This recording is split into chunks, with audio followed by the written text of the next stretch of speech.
Welcome to war academy. ఇప్పటి వరకు 362 Indian polity important PYQs cover చేశాను.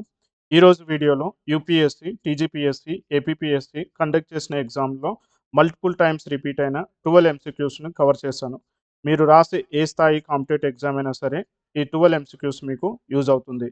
కాబట్టి ఎక్కడ కూడా ఈ వీడియోని స్కిప్ చేయకుండా చివరి వరకు చూడండి. ఒకవేళ ఈ వీడియో మీకు యూజ్ అయితే ఈ వీడియోని లైక్, సబ్స్క్రైబ్ అండ్ వాల్యుబుల్ ఫీడ్బ్యాక్ని కమెంట్ బాక్స్లో టైప్ చేయండి. ఇప్పుడు సబ్జెక్ట్లోకి వెళ్దాం. ప్రశ్న 351. 1946 నాటి తాత్కాలిక ప్రభుత్వంలో అనగా ఇంటీరియం గవర్నమెంట్లో ఎగ్జిక్యూటివ్ కౌన్సిల్ వైస్ ప్రెసిడెంట్ ఎవరు? ఆప్షన్స్ ఏమున్నాయో చదువుతారా? Option A Jawahar Lal Nehru, option B doctor S Radhakrishnan, option C Rajagopalachari, option D doctor Rajendra Prasad. Aspirants chat బాక్స్లో మీ సమాధానం ఇవ్వండి. బేసిక్గా దీనికి సరైన answer option A Jawahar Lal Nehru. Right. కానీ ఇక్కడ వైస్ ప్రెసిడెంట్ అన్నారు కదా, మరి ప్రెసిడెంట్ ఎవరు అప్పుడు? ఇక్కడ ఆసక్తికరమైన విషయమేంటంటే అప్పటికి మనమింకా పూర్తిగా స్వాతంత్ర్యం పొందలేదు.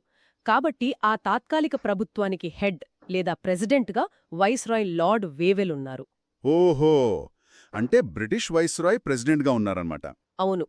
కానీ భారతీయుల తరపున ఎగ్జిక్యూటివ్ కౌన్సిల్కి వైస్ ప్రెసిడెంట్గా జవహర్లాల్ నెహ్రూ గారిని నియమించారు. యాక్చువల్లీ వైస్ ప్రెసిడెంట్ పదవి ఆచరణలో ప్రధానమంత్రి హోదాతో సమానం. అర్థమైంది. పేరుకు వైస్ ప్రెసిడెంట్ అయినా పవర్స్ మాత్రం ప్రైమ్ మినిస్టర్వే అన్నమాట. మరి మిగతా ఆప్షన్ సంగతేంటి? వాళ్ళు ఆ ప్రభుత్వంలో లేరా? ఉన్నారు. అంటే డాక్టర్ ఎస్ రాధాకృష్ణన్ గారు తప్ప. ఆయన గొప్ప తత్వవేత్త. కానీ ఈ 46 ప్రభుత్వంలో ఆయనకి ఎలాంటి పదవి లేదు. రైట్. మరి సి రాజగోపాలాచారి గారు? ఆయన విద్యాశాఖ మంత్రిగా పనిచేశారు. ఆ తర్వాత స్వతంత్ర భారతదేశానికి తొలి మరియు చిట్టచివరి భారతీయ గవర్నర్ జనరల్గా కూడా ఉన్నారు కదా. ఎగ్జాక్ట్లీ. ఇక డాక్టర్ రాజేంద్ర ప్రసాద్ గారు బహుశా వ్యవసాయ శాఖ చూసుకున్నారు కదా? అవును, పర్ఫెక్ట్. ఆయన వ్యవసాయం మరియు ఆహార శాఖను చూసుకున్నారు. సూపర్. దీన్ని సులభంగా గుర్తుపెట్టుకోవడానికి నెహ్రూ ఈక్వల్స్ టు నియర్ కు పిఎం ఇన్ 1946 అనే ట్రిక్ వాడొచ్చు. ఆస్పిరెంట్స్కి ఇది బాగా హెల్ప్ అవుతుంది. ఖచ్చితంగా మంచి ట్రిక్ ఇది. నెక్స్ట్ క్వశ్చన్కి వెళ్దాం. ప్రశ్న 352. రాజ్యాంగ సభకి అనగా కాన్స్టిట్యూయెంట్ అసెంబ్లీకి సరైనవి ఏవి? స్టేట్మెంట్స్ ఏమిచ్చారు? ఇక్కడ 4 స్టేట్మెంట్స్ ఉన్నాయి. 1 సార్వజనిక ఓటు హక్కు ఆధారంగా ఏర్పడింది, 2 ప్రత్యక్ష ఎన్నికల ఫలితం, 3 బహుళ పార్టీల వ్యవస్థ, 4 వివిధ కమిటీల ద్వారా పనిచేసింది. ఓకే, దీనికి సరైన ఆన్సర్ ఆప్షన్ సి. అంటే 3 మరియు 4 మాత్రమే సరైనవి. అంటే మొదటి 2 స్టేట్మెంట్స్ తప్పంటారా? ఎందుకు? ఎందుకంటే రాజ్యాంగ సభకు ప్రత్యక్ష ఎన్నికలు జరగలేదు. ప్రజలు నేరుగా వెళ్లి ఓటు వెయ్యలేదు. అవునా? అంటే మనం నేరుగా మన రాజ్యాంగ నిర్మాతలను ఎన్నుకోలేదా? యాక్చువల్లీ లేదు. ఇది పరోక్ష ఎన్నికల పద్ధతి. అంటే ప్రొవిన్షియల్ అసెంబ్లీల సభ్యులు వాళ్లంతా కలిసి ఈ రాజ్యాంగ సభ సభ్యులను ఎన్నుకున్నారు. సరే, దీన్ని విశ్లేషిద్దాం. ఈ పరోక్ష ఎన్నికల పద్ధతి ఒక తరగతికి మానిటర్ను విద్యార్థులు నేరుగా కాకుండా గ్రూప్ లీడర్ల ద్వారా ఎన్నుకోవడం లాంటిదా? Exactly, perfect example. ఇంకో విషయమేంటంటే అప్పట్లో సార్వజనిక ఓటు హక్కు లేదు. అంటే అందరికీ ఓటు వేసే అవకాశం లేదు. అవును కదా, కేవలం ఆస్తి లేదా చదువున్న వాళ్లకే ఓటు హక్కుండేది. రైట్. కేవలం 10% మందికి మాత్రమే ఆ హక్కు ఉండేది. అందుకే 1, 2 స్టేట్మెంట్స్ తప్పు. మరి 3, 4 సరైనవి ఎలా అయ్యాయి? రాజ్యాంగ సభలో కేవలం కాంగ్రెస్ మాత్రమే కాకుండా ముస్లిం లీగ్, అంబేడ్కర్ గారి షెడ్యూల్డ్ కాస్ట్ ఫెడరేషన్ లాంటి పార్టీలు కూడా ఉన్నాయి. సో అది బహుళ పార్టీల వ్యవస్థే. ఓహో, రైట్. అలాగే drafting committee, union powers committee ఇలా అనేక కమిటీల ద్వారా సభ పనిచేసింది.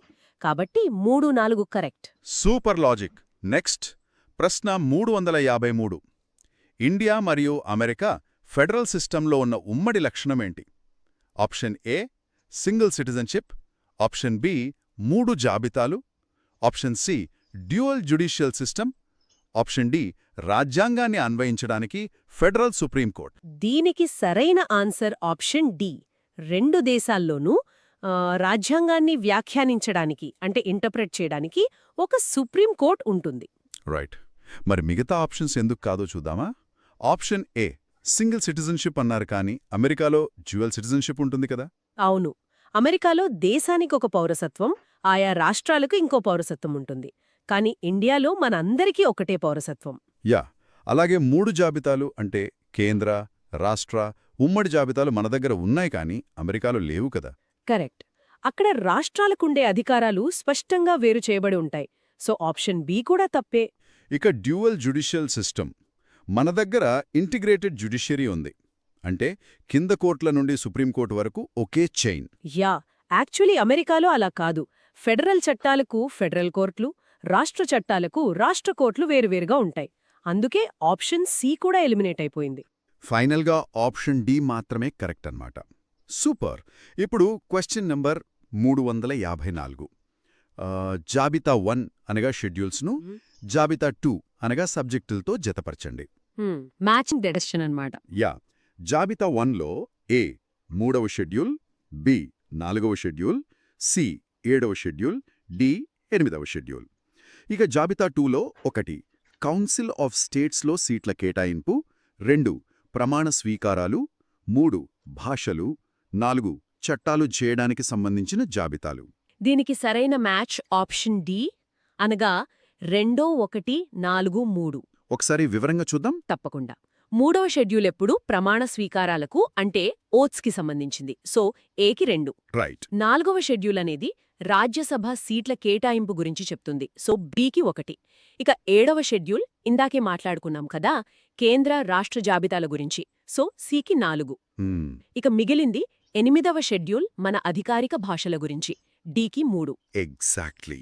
వీటిని సులభంగా గుర్తుపెట్టుకోవడానికి 3rd equals to oath, 4th equals to seats, 7th equals to subjects, 8th equals to languages అనే ట్రిక్ బాగా పనికొస్తుంది.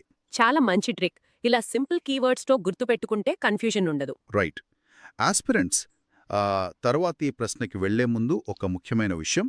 స్కిప్ చేయకండి, చివరి వరకు చూడండి. ఈ వీడియోలో ఎక్కువగా రిపీట్ అయిన పీవైక్యూస్ ఉన్నాయి. లైక్, సబ్స్క్రైబ్, కామెంట్ మరియు షేర్ చేయడం మర్చిపోకండి. అలాగే ఈ వీడియో ఎక్కువ మంది ఆస్పిరెంట్స్కు చేరేలా హైప్ బటన్ క్లిక్ చేయండి. మరిన్ని అప్డేట్స్ కోసం డిస్క్రిప్షన్లో ఇచ్చిన మా టెలిగ్రామ్ ఛానల్ లింక్ ద్వారా జాయిన్ అవ్వండి. యాక్చువల్లీ క్వశ్చన్స్ అన్నీ పదే పదే వచ్చేవి. సో జాగ్రత్తగా వినండి. యా, ఇప్పుడు ప్రశ్న 355. కింది అంశాలను రాజ్యాంగంలో ఉన్న క్రమంలో అమర్చండి.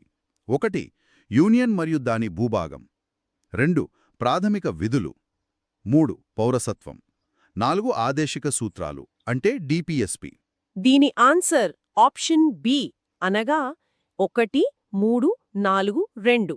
బేసిక్గా ఇదొక లాజికల్ ఆర్డర్. అంటే మన రాజ్యాంగ నిర్మాతలు ఒక కథలాగా డిజైన్ చేశారు కదా? అవును. దీన్ని కొంచెం విస్తృతంగా చూస్తే ముందుగా ఒక దేశం ఉండాలి కదా. అదే పార్ట్ 1, యూనియన్ మరియు దాని భూభాగం. రైట్. దేశం ఏర్పడింది. మరి దేశమన్నాక జనాలుండాలి కదా? ఎగ్జాక్ట్లీ. ఆ జనాల్లో ఎవరు మన పౌరులు, ఎవరు విదేశీయులు అని తేల్చాలి. అదే పార్ట్ 2, పౌరసత్వం. ఓహో, పౌరులు వచ్చాక ప్రభుత్వాలు వారికి మంచి చేయడానికి కొన్ని సూచనలు అవసరం. కరెక్ట్. అవే పార్ట్ 4లో ఉన్న ఆదేశిక సూత్రాలు. ఇక ఫైనల్గా పౌరులు దేశానికి ఏం చేయాలో చెప్పేవి పార్ట్ 4ఏలో ఉన్న ప్రాథమిక విధులు. ముందు దేశం, తర్వాత పౌరులు, ఆపై ప్రభుత్వ సూచనలు, చివరగా పౌరుల విధులు. భలే కనెక్షన్ ఇది. యా, ఇలా లాజికల్గా నేర్చుకుంటే ఎప్పటికీ మర్చిపోరు. ఖచ్చితంగా. నెక్స్ట్ ప్రశ్న 356. కింది వాటిలో ఏది సరిగ్గా జతపరచబడలేదు అంటే ప్రొవిజన్స్, సోర్సెస్కి సంబంధించిన క్వశ్చన్. ఆప్షన్స్ ఏమిచ్చారు? ఆప్షన్ ఏ ప్రాథమిక హక్కులు, America. Option B DPSP, Ireland. Option C అవశిష్ట అధికారాలు అంటే residual powers, Australia. Option D emergency powers, Germany. ఏది రాంగ్ అంటారు? ఇందులో తప్పుగా ఉన్నది ఆప్షన్ సి. అంటే అవశిష్ట అధికారాలు ఆస్ట్రేలియా నుండి తీసుకోలేదా? లేదు, మిగతా 3 కరెక్టే. కానీ ఈ రెసిడ్యువల్ పవర్స్ అనేవి కెనడా నుండి గ్రహించబడ్డాయి. ఇక్కడ విద్యార్థులు ఎక్కువగా కన్ఫ్యూజ్ అవుతారు. అసలు ఈ అవశిష్ట అధికారాలంటే ఏంటి? ఎందుకు కెనడా నుండే తీసుకున్నాం? యాక్చువల్లీ కేంద్ర, రాష్ట్ర, ఉమ్మడి జాబితాల్లో లేని కొత్త అంశాలనే అవశిష్ట అధికారాలు అంటారు. ఉదాహరణకు స్పేస్ రీసెర్చ్ లేదా సైబర్ సెక్యూరిటీ లాంటివి. ఆస్ట్రేలియాలో అయితే ఈ పవర్ రాష్ట్రాలకు ఇస్తారు. కానీ మన దేశంలో అలా కాదు. ఓహో, మన దగ్గర కేంద్రానికి ఇస్తాం కదా, ఎందుకంటే బలమైన కేంద్రం ఉండాలని కెనడా మోడల్ ఫాలో అయ్యాం. ఎగ్జాక్ట్లీ. మన దేశ సమగ్రత కోసం కేంద్రం బలంగా ఉండాలని కెనడా సిస్టమ్ అడాప్ట్ చేసుకున్నాం. Super analysis. ఇప్పుడు ప్రశ్న 357. మళ్లీ మ్యాచింగ్. జాబితా 1లో ఉన్న ఆర్టికల్స్ను జాబితా 2లోని తొలగింపు ప్రక్రియతో జతపరచండి. ఆర్టికల్స్ చూస్తే ఏ ఆర్టికల్ 61, బి ఆర్టికల్ 67బి, సి ఆర్టికల్ 94, డి ఆర్టికల్ 90. అటువైపు ఆప్షన్స్: 1. రాజ్యసభ డిప్యూటీ చైర్మన్ తొలగింపు. 2. రాష్ట్రపతి ఇంపీచ్మెంట్. 3. ఉపరాష్ట్రపతి తొలగింపు. 4. లోక్సభ స్పీకర్ తొలగింపు. దీనికి ఆన్సర్ ఆప్షన్ సి, అనగా 2, 3, 4, 1. అంటే ఆర్టికల్ 61 రాష్ట్రపతి ఇంపీచ్మెంట్ కదా? అవును, రాష్ట్రపతిని తొలగించే అత్యంత కఠినమైన ప్రక్రియ అది. మరి ఆర్టికల్ 67బి? అది ఉపరాష్ట్రపతి తొలగింపు. ఆర్టికల్ 94 అనేది లోక్సభ స్పీకర్ తొలగింపునకు సంబంధించింది. ఇక ఆర్టికల్ 90 రాజ్యసభ డిప్యూటీ చైర్మన్కి వర్తిస్తుంది. రైట్. ఒక్కొక్క పదవికి ఒక్కో ఆర్టికల్ క్లియర్గా ఉంది. నెక్స్ట్ ప్రశ్న 358. కింది వాటిలో ఏది సరిగా జతపరచబడలేదు? మళ్ళీ రాంగ్ మ్యాచ్ కనుక్కోవాలి. చెప్పండి. Option A public health state list. Option B జనాభా లెక్కలు union list. Option C council of స్టేట్స్లో సీట్ల కేటాయింపు 2వ schedule. Option D anti defection 10th schedule. ఇందులో రాంగ్ ఆప్షన్ వచ్చేసి సి, 2వ షెడ్యూల్ సీట్ల కేటాయింపు కాదు కదా? కరెక్ట్. ఇందాకే మనం మాట్లాడుకున్నాం, కౌన్సిల్ ఆఫ్ స్టేట్స్ అనగా రాజ్యసభ సీట్లు 4వ షెడ్యూల్ అని. మరి 2వ షెడ్యూల్ దేని గురించి? అది జీతభత్యాలు అనగా శాలరీస్ గురించి. రైట్. ఇక మిగతావి చూస్తే పబ్లిక్ హెల్త్ స్టేట్ లిస్ట్లోనే ఉంటుంది, ఎందుకంటే స్థానిక ఆరోగ్య సమస్యలు రాష్ట్రాలకే బాగా తెలుస్తాయి. అవును, సెన్సెస్ అనేది దేశవ్యాప్తంగా జరగాలి కాబట్టి యూనియన్ లిస్ట్. 10th షెడ్యూల్లో యాంటీ డిఫెక్షన్ అంటే పార్టీ ఫిరాయింపుల నిరోధక చట్టం. పర్ఫెక్ట్. ఏ కన్ఫ్యూజన్ లేదు ఇక్కడ. ఇక ప్రశ్న 359. భారత రాజ్యాంగంలో ఏ యూనియన్ ఆఫ్ స్టేట్స్ అనే భావన ఎక్కడి నుండి గ్రహించబడింది? Option A America declaration, B Australia రాజ్యాంగం, సి బ్రిటిష్ నార్త్ అమెరికా చట్టం, డి స్విస్ రాజ్యాంగం. ఇక్కడ ఆసక్తికరమైన విషయం ఏమిటంటే answer option C, British North America చట్టం. అంటే దీన్నే కెనడా రాజ్యాంగం అని కూడా అంటారు. ఏ యూనియన్ ఆఫ్ స్టేట్స్ అంటే ఆర్టికల్ 1లో ఉన్నదేనా? ఎగ్జాక్ట్లీ.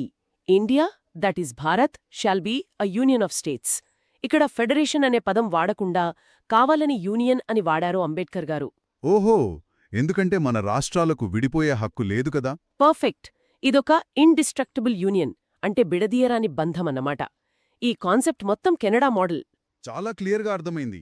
ఆస్పిరెంట్స్, చివరి విభాగానికి వెళ్లే ముందు మళ్ళీ చెప్తున్నాను, స్కిప్ చేయకండి, చివరి వరకు చూడండి. ఈ వీడియోలో ఎక్కువగా రిపీట్ అయిన పీవైక్యూస్ ఉన్నాయి.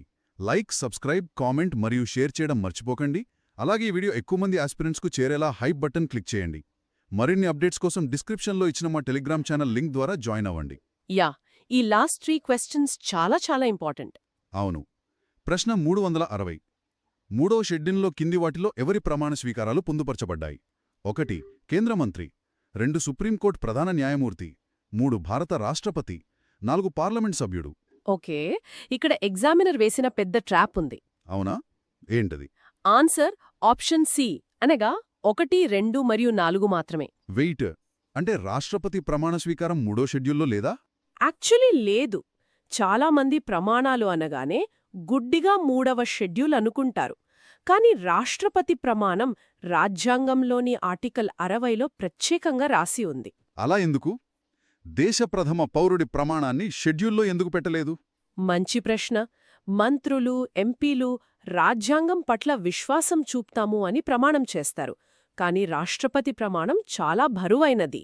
ఆయన రాజ్యాంగాన్ని కాపాడతాను అంటే preserve, protect and defend the constitution అని ప్రమాణం చేస్తారు. వావ్! అంటే రాజ్యాంగానికి సంరక్షకుడు కాబట్టి ఆ ప్రమాణాన్ని మెయిన్ టెక్స్ట్లోనే పెట్టారన్నమాట. ఎగ్జాక్ట్లీ. అందుకే 3వ షెడ్యూల్లో రాష్ట్రపతి మరియు గవర్నర్ ప్రమాణాలు ఉండవు. Super point. ఇప్పుడు ప్రశ్న 361. కోయల్హో కేస్, COELHO కేస్ భారత రాజ్యాంగంలోని ఏ షెడ్యూల్కు సంబంధించింది? ఆప్షన్ ఏ 7వ, ఆప్షన్ బి 8వ, ఆప్షన్ సి 9వ, ఆప్షన్ డి 10వ. మ్మ్. దీని ఆన్సర్ ఆప్షన్ సి, అనగా 9వ షెడ్యూల్. ఈ IR Coelho versus state of Tamil Nadu case చాలా ఫేమస్. అంటే ఈ 9వ షెడ్యూల్ అనేది ఒక మ్యాజిక్ షీల్డ్ లాంటిది అని చదివాను. అదేనా ఇది? అవును, మొదటి సవరణ ద్వారా 9వ షెడ్యూల్ని తీసుకొచ్చారు.